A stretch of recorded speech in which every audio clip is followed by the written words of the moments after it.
గతంలో జగన్మోహన్ రెడ్డి గారి ప్రభుత్వం ఏర్పడిన తర్వాత ఈ బడ్జెట్ మార్చిలో జరిగే బడ్జెట్ సమావేశాలకు ముందరనే ఆయన చెప్పింది 15,000 అని చెప్పి 17,500 రూపాయలు రైతులకు చేర్పించినట్టు ఒక బడ్జెట్లో ఫస్ట్ ఇయర్లో.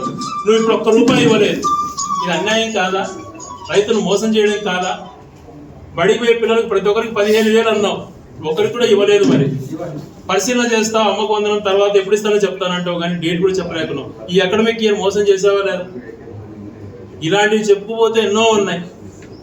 తర్వాత ఆశ్చర్యం కలిగించింది ఏంటంటే ఇరిగేషన్ గురించి నువ్వు మాట్లాడటం. ఏ అవగాహనతో నువ్వు మాట్లాడుతున్నావు చంద్రబాబు నాయుడు గారు?